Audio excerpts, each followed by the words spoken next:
ఏమైందమ్మా విష్ణుకి? పొద్దున్నే శూన్యంలోకి చూస్తున్నాడు. ఆ బాపినీడు మాయలో పడి మన జీవితాలు ఎలా సున్నా చేయాలా అని అలా చూస్తూ చూస్తూ ఆలోచిస్తున్నట్టున్నాడు. అత్త అప్పుడే వచ్చేసి కూర్చున్నావేటి? ఏంటత్తమ్మా తెల్లవారు వచ్చి కూర్చున్నావేటి? పొద్దుగూకేదాకా నీ నస భరించాలి కదా, అందుకే వచ్చి కూర్చున్నాను.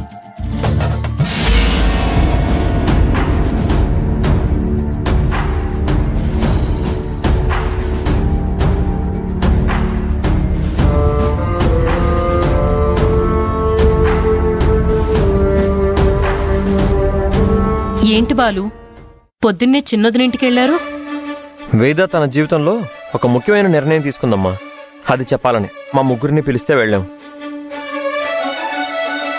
ఏమిట్రా అది? వేద తన కాళ్ళ మీద తను నిలబడ్డానికి వేదా పికిల్స్ పేరుతో పచ్చళ్ళ వ్యాపారం చేయాలనుకుంటుంది.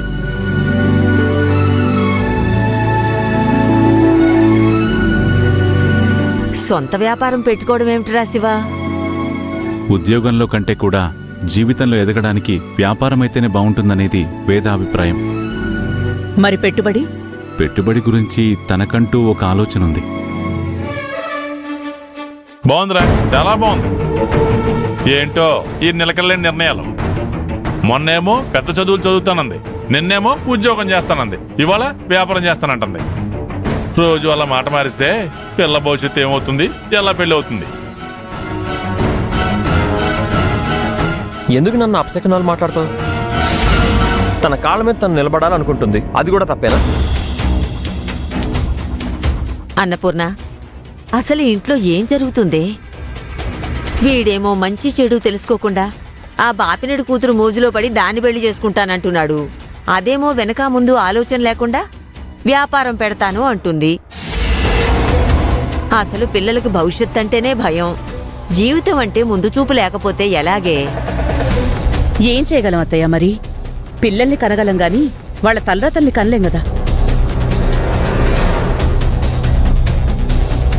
ఒకప్పుడు పెద్దవాళ్ళు ఏం చెప్పినా పిల్లలు వాళ్ల మాట దాటేవాళ్లు కాదు.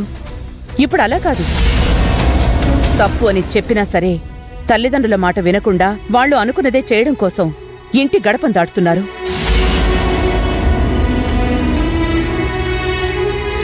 బుద్ధిగా ఉండమంటే కట్టడి చేస్తున్నావు అంటారు, పద్ధతులు తెలుసుకోమంటే చాతస్తాం అంటున్నారు. మంచి చెడు చెప్తే నువ్వేంటి మాకు చెప్పేది, మాకన్నీ తెలుసు అంటారు.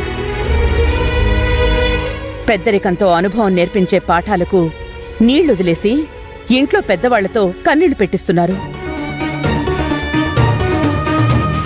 ఇప్పటికిప్పుడు ఆ వేద లేనిపోని కష్టాలు తెచ్చిపెట్టుకుంది. తన కాళ్ల మీద తను నిలబడాలన్నంత కర్మ తనకేం పట్టిందండి? అన్నీ చూసుకోవడానికి లలితుంది, నేనున్నాను, వాళ్ళ నాన్నున్నారు. అయినా సరే దాని మొండిపట్టు దాందే.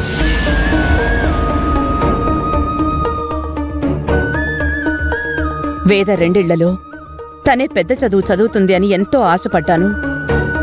2 కుటుంబాల పరువు ప్రతిష్టలు పెంచుతుందని ఎంతో సంబరపడ్డాను. కాని ఏం లాభం? ఒక్క మాట, ఒకే ఒక్క మాటకి కళ్ల ముందే నా కలలన్నీ కూలిపోయేలా చేసింది. ఇప్పుడు వ్యాపారం అంటుంది. ఏం వయసుందని, ఎంత అనుభవం ఉందని వ్యాపారం చేయగలదు? అసలు నిలదొక్కుని నిలబడగలదా? అలా అంటావేంటత్తయ్య? నువ్వు కష్టపడి నిలబడ్డావు, వ్యాపారం చేసి ఈ స్థాయిలో ఉన్నావు. వేదాకు కూడా అలాగే ఎదిగే అవకాశం ఉంది కదా. నేనేమీ దానిలాగా మూర్ఖంగా నిర్ణయాలు తీసుకుని వ్యాపారం మొదలుపెట్టలేదు బాలు. ఆ రోజు నా పక్కన నాకు తాళి కట్టిన నా భర్తున్నాడు. మా అత్తయ్య తోడుగా ఉంది. ఈ కుటుంబం అండగా ఉంది. మరి వేద వెనక ఎవరున్నారు? అసలెవరినుండనిస్తుంది? వాళ్ళ నాన్న సాయం వద్దంటుంది, నా సహకారం వద్దంటుంది. ఆత్మాభిమానం పేరుతో ఆత్మవంచన చేసుకుంటుంది. వ్యాపారం చెయ్యాలి అంటే తెగ ఉంటే సరిపోదు. మన ఉత్పత్తి అమ్మగలిగే తెలివి ఉండాలి. మార్కెట్లో పోటీని తట్టుకుని ముందుకు దూసుకెళ్లడం తెలుసుండాలి. అయినా నేను చెప్పేది ఇప్పుడు అర్థం కాదు. నెగ్గగలిగే పరిణతుండాలి. తనేమో ఎవరి తోడు లేకుండా, ఎవరి సహాయ సహకారాలు లేకుండా రాణించటం చాలా కష్టం. నా తర్వాత ఈ 2 కుటుంబాల్ని ఒకటి చేసేది వేద అని అనుకున్నాను. కాని ఈరోజు అదే మేము వేరు మీరు వేరు అని ఈ 2 కుటుంబాల్ని వేరు చేస్తోంది.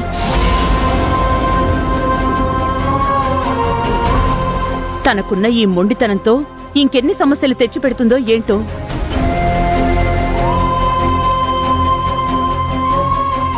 బావా, చాలా మంది పచ్చళ్ళ వ్యాపారం చేస్తున్నారు బావా. పోటీని తట్టుకుని నిలబడ్డం అంత సులువు కాదు బావా. నువ్వే వద్దని చెప్పే బావా.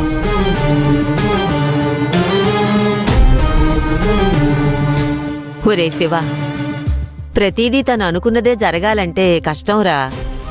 అది చదువు వదిలేసి వ్యాపారం మొదలు పెట్టడం అన్నపూర్ణకు కూడా ఇష్టం లేదు. మళ్ళీ ఒకసారి తనతో మాట్లాడి చూడు.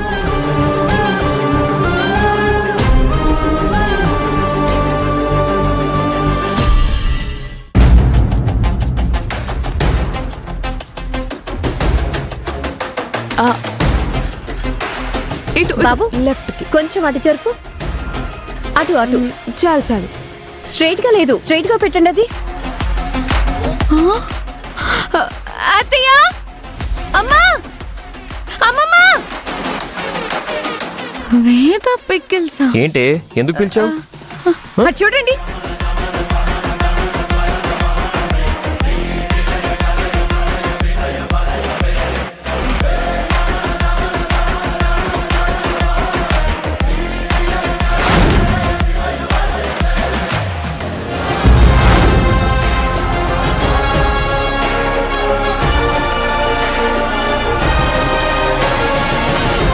వేద పికిల్స్. అబ్బబ్బబ్బబ్బా, వేద పట్టుదల వేరు. అరే, పికిల్స్ పెట్టాలని అనుకుందో లేదో వెంటనే వేద పికిల్స్ అని బోర్డు పెట్టేసింది. ఎంతైనా ఆత్మస్థైర్యం ఉన్న అమ్మాయి. నిన్ననే కదండి ఆ పిల్లకి దేని మీద నిలకడలేదని చెప్పారు. ఆ, గోడ మీద పిల్లివాటం, మ్మ్. 2 పక్కల ధోరణి. ఎటైనా దూకగలడు, ఎలాంటి మాటైనా మార్చేస్తాడు.